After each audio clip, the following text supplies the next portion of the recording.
Iki, alam mo, inirereklamo man ng ilang kaanak dahil malayo raw ito nga Palawan. Sabi ng Bucor, talagang kulang na ang espasyo sa mga kulungan sa Metro Manila. Walang rehas ang maraming pasilidad sa Iwahe Prison and Penal Farm sa Puerto Princesa, Palawan. Hindi nga security compound ang tawag, kundi colony o kolonya na nagkakalat sa 21,000 hektaryang reservation na may mga mabundok o magubat na lugar.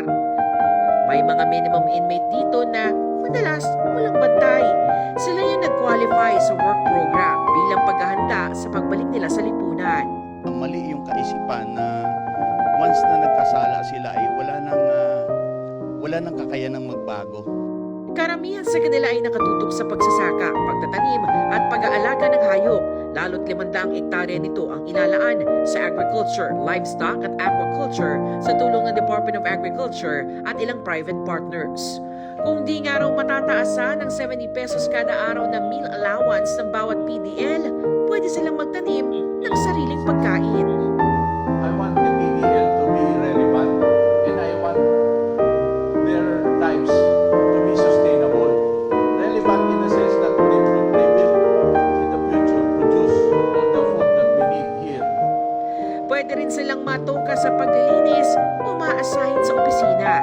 Basta ituring mo po silang extension ng family nyo, ibabalik po nila sa inyo kung ano yung pagtitiwala at pagmamalasakit na ibinigay sa kanila. Meron din dito mga medium at maximum security inmate, bagamat hindi nakalalabas sa kanilang mga kolonya. Gayunman, malayong-malayo ito sa siksikan ng Bilibid kung saan galing ang ibang inmate rito.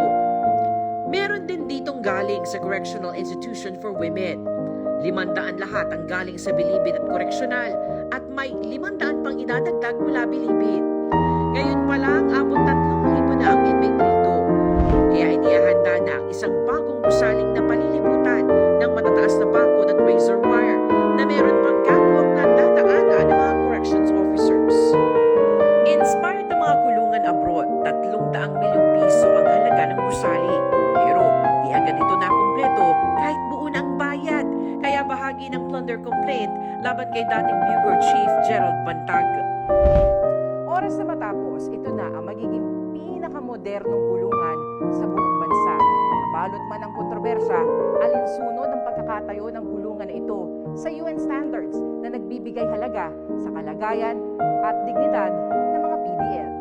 Yung basic needs nila ay may po-provide po dito. Kahit hindi siya gamitan ng ilaw ay maliwanag po. Fresh air po yung malalanghap ng ating mga PDL at true and true yung hangin po dito. Hindi na po kinakailangan ng tapo sapagkat shower room na po yung ginagamit nila rito. Bukod dyan, ang mababait at karapat-dapat daw na inmate rito ay pwedeng ilipat sa itatayong Barrio Libertad kung saan papayagan silang makasama ang kanilang pamilya. Sa ngayon, 20 na ang natukoy na kandidato para rito. But in the world, meron pa naman kita-kita na mga kasama pamilya. It will really be a game changer. It will be a model to the whole world na ganun pala sa Pilipinas. Wala namang mga drug lord at high-profile inmates dito na inilipat na sa Sablayan Prison and Penal Farm sa Oriental Mindoro.